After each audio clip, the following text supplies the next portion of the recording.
Hello. For this week, I'm going to try something a little different than I have been. I thought the board can sometimes be kind of hard to see. I've got some issues with fuzziness. And at the same time, I want to be able to say hi and be like I'm a real person. So I'd like you able to see me. So I'm going to try just having a little camera in the corner. And then I'm going to try actually writing everything out. Because I still think that pure PowerPoint slides tend to have a problem. They can be distracting at times. So let's go over what we're going to do for this week. So this week, we're going to be looking at solution chemistry. So we've just gone over everything related to balanced chemical equations. And so that way we could use reactions to do stoichiometry. Where we could say if you have so many grams of one thing, so many grams of another, how much are you going to make? So in this chapter, we're going to add the idea of, well, what if instead of a solid, we're going to work with something where we have a solid dissolved in a liquid? Usually, basically always water for this class. The reason we're focusing, so this may sound kind of specific, but it's practically where how a lot of chemicals are handled. We dissolve lots of chemicals in water or other solvents and use them.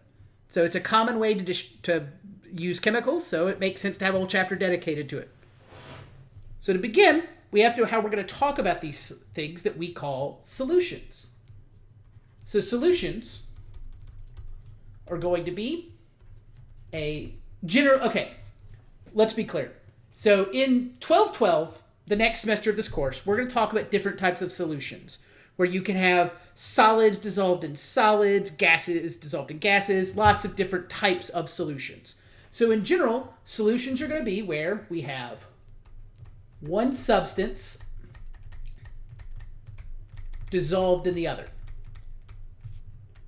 Now, for this chapter, we're specifically going to be talking about, so for 4, 12, 11, so our first semester of general chemistry, we will focus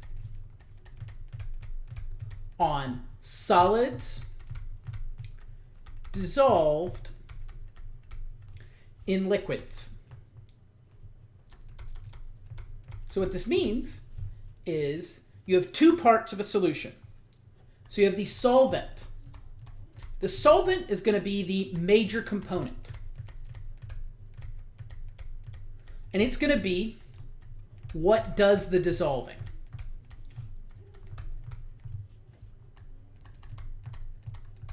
And then you also have a solute.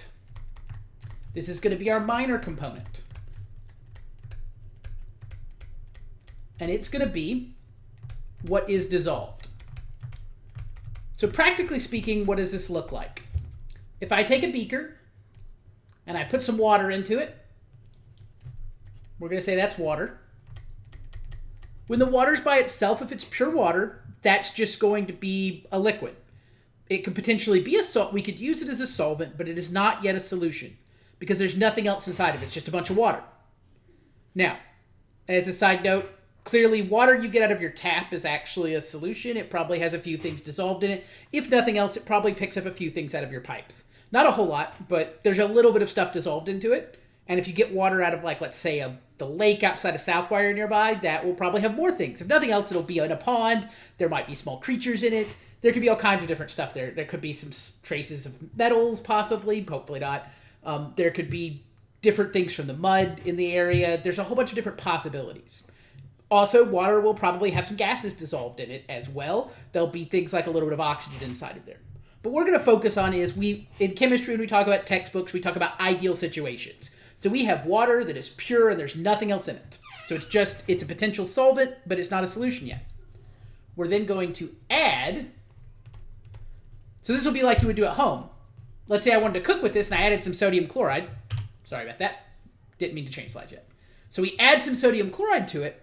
And once we've added that sodium chloride, it's now a solution where the sodium chloride, NaCl, is going to be our solute and our water is going to be our solvent. Now that's just purely being able to use terms. But if you may remember, we were doing all this stuff with balanced chemical equations. We tended to use very exact numbers. Like how many grams of hydrogen would I need to make so many grams of water? So we're going to need some way to be able to numerically talk about how much salt is in that water. So how do we do that? We use a term we call molarity. So molarity is going to be related to the concentration of a solution. And so by concentration, we mean how much is in there. So you will see this word concentration a lot, and it is a way of saying what's the molarity of something. So we want to know, is there a lot or a little? And so this molarity is a specific numeric representation of that. So as an equation, we have that the molarity of a solution is equal to the moles of solute, so the minor component, our solid, that you dissolve in liters of solution. So what does that look like? Let's say I have a volumetric flask. These are the things we tend to have solutions made in. And let's say this had 0.500 liters of solution in it. I've measured it carefully. And I also know that there are, let's say, 0.250 moles of KBr in that solution. And I want to know its concentration. Well, then we can plug it into our molarity equation. So molarity is going to be equal to 0.250 moles of KBr divided by the fact that it's 0.500 liters of solution. And this will tell us the molarity of our KBr we have. Let me grab my calculator. So 0.250 divided by 0.5. I should be able to do that in my head. Okay, that's going to be exactly 0.500 molar. I realized I can't write on that part of the screen if I have my little monitor there. Let's erase that. Let's write that in a better place. So I will adjust now. I will remind myself I can't write in the bottom right corner. So arrow way over here. So we got 0.500 molar KBr. So this is the concentration of our solution. Note, it's not always the same as the volume. It's because of the particular number I picked. So as a quick second example, let's clear all of it. Now we've got a new slide. So a second example, let's look at the molarity. If we had 0.150 moles of, let's just say, sodium chloride dissolved in 0.750 liters of solution. So we do the same thing we just did. Molarity is equal to moles of our solute, 0.150 moles of NaCl, divided by our volume of our solution, 0.750 liters. So we have 0.150 divided by 0.750. That will give us that we have a 0.200 molar sodium chloride solution. So that means that if I have this solution, there are 0.200 moles for every 1 liter of the solution I have. Now, for also solving this problem, there's more we could do. So let's say, for example, we said, what is the molarity if 12.5 grams of NaCl is dissolved in our 0.750 liter solution? So I want you to give this a try, but I'll point out, in case you don't remember, we can get from grams to moles. You can use the concept of molar mass to do that. So that means the first part of this problem is do what we did in previous chapters. Take grams, go to moles. And then, once you have got moles, try solving the problem like I just did the last two examples there. So pause me and give it a try. Hopefully we paused me and gave it a try. But even if you didn't, I'll still show you how to do it. But it's one of those things we know practice helps. So 12.5 grams of NaCl. So this means I need to know its molar mass. To get my textbook. So I've got my textbook to look up my different molar masses for sodium and chlorine. Yeah, chlorine I have memorized 35.45, but sodium is 22.99. I didn't remember that one. So that means that every 58.44 grams of NaCl is equal to a mole of it. Now, that means that we have, in this case, so I've got three significant figures, so I'm going to go with 0.214 moles of NaCl. Now I've got to find my molarity, so I'm going to plug in my 0.214 moles of NaCl. I'm going to do 0.750 liters of NaCl. solution. So take those, divide by 0.75. I'm going to get that my solution is now 0.285 molar NaCl. So this is the solution if we dissolve 12.5 grams into 0.750 liters of solution. So that gives us our concentration of that. Now, we can also use this. Let's talk conceptually first, then we'll talk about other types of problems. So what does this mean per se? So let's say I have, I was going to try to draw a barrel. I'm not very good at it. This is my best attempt at a barrel. It's got a little hole, a little opening in it. So let's say I have an entire barrel of some solution I'm concerned about. For some reason, my industrial practice needs to make, let's say, concentrated KBr. I'm going to use it for something. So let's say that this barrel is 55 liters of 5 molar KBr. So what that means is I have 55 liters, and every part of that barrel is 5 molar KBr.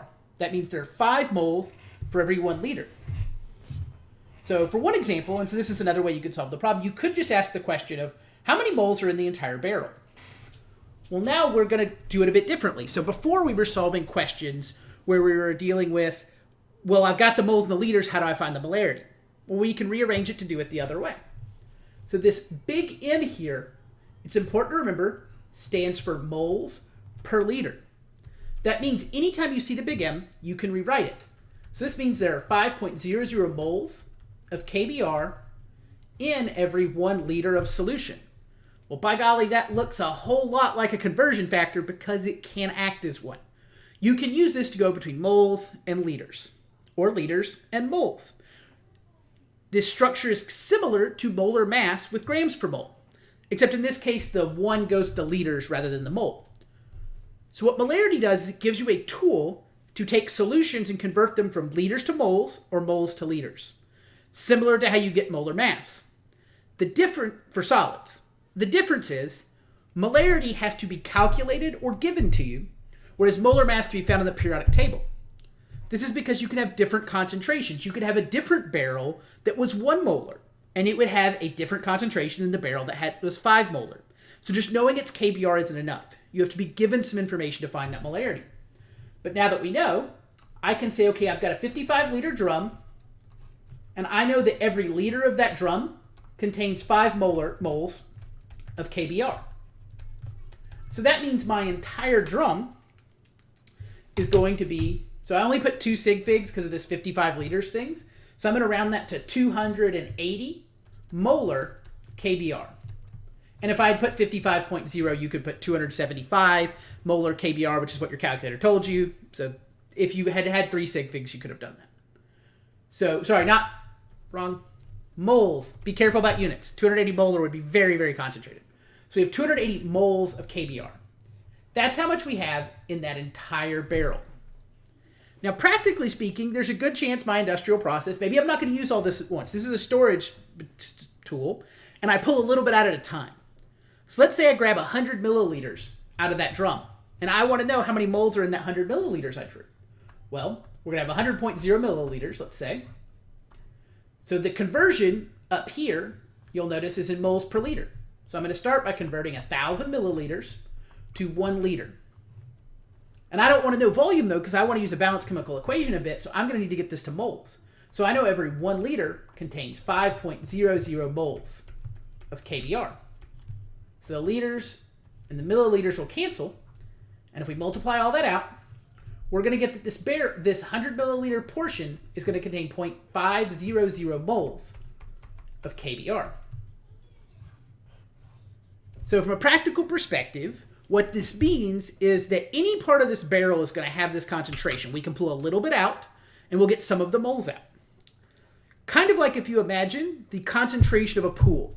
If you wanted to know how concentrated your pool was, did it have enough chlorine, you would not take all the water out of the pool and test all of it all at once, because then you don't have a useful pool. So instead what you could do is you could pull a tiny sample out of your pool, pull 10 milliliters out, 5 milliliters. I have no idea what a reasonable sample size for a pool is, I'll be honest. So however much you need to do a chlorine test, whatever it happens to be, it's probably a relatively small number. and then do your test. And it will give you the concentration of chlorine for the entire pool.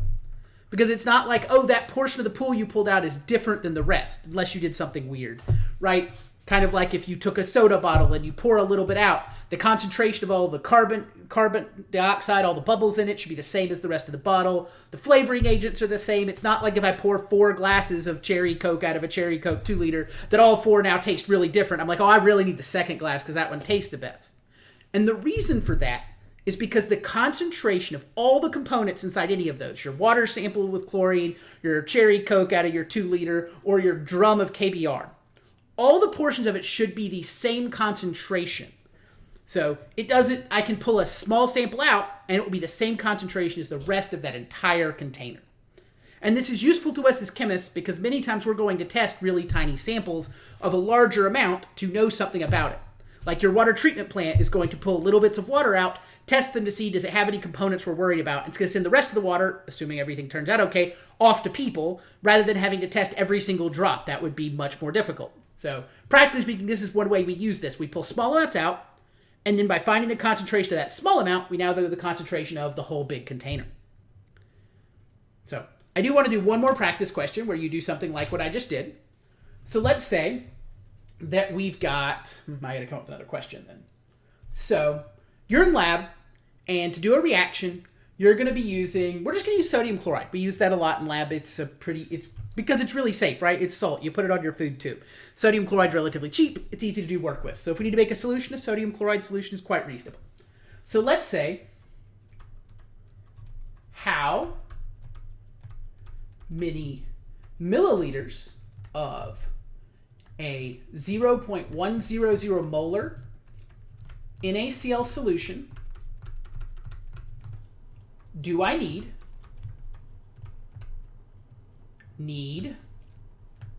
if I want, it's the word want, I'm not good at writing these things. Do I need, if I want, let's say 0.0500 moles of NaCl for a reaction? So I want you to give this a try now and try figuring out how many milliliters you would need to get that.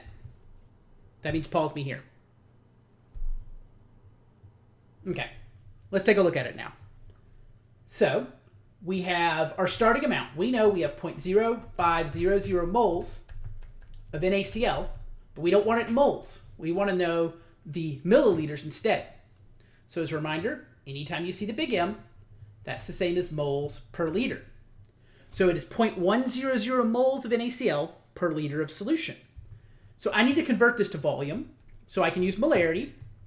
0.100 moles of NaCl, there's only supposed to be one O there, sorry about that, is equal to 1 liter of my NaCl solution that I'm using. And then it wants milliliters, so every 1 liter of my NaCl is going to give me 1,000 milliliters. So we can check our moles of NaCl cancel and our liters cancel. So that means, of this solution, how much am I going to need? Well, I'm going to need, my calculator says 500 milliliters. Now I'll point out, 500 milliliters is written, only has one significant figure, but my problem had 3. So I'm going to need to write 5.00 times 10 to the second milliliters is how much I'm going to need to be able to solve my problem. So this is the idea of how we work with solutions.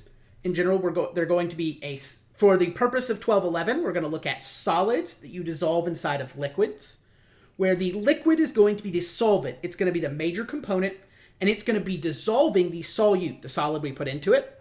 As a reminder, there are other ways to do solutions. We'll talk about them in 1212 some, and other classes you may as well. So it's not just solids inside liquids. You can do other types, but this chapter is going to be focused specifically on solids and liquids because we're going to use them a lot in chemistry. We specifically talk about them by using the concept of molarity, where that means that the moles of solute per liter of solution is going to give us our quantity of molarity. And that is going to be how we report our concentration. And when we want to write molarity, we use a big capital M, which stands for our moles per liter. So that's how we're going to report that. And we use that to then figure out how many moles we have of something if we know the volume. We can find how many liters or milliliters we need of something if we want to get a certain number of moles.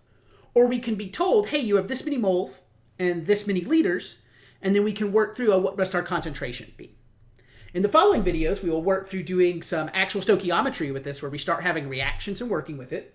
We'll also do some work on some different things you can do to solutions, as well as some rules about how to make solutions and when things come out of solution, when they stop being in a solution, what happens that causes that.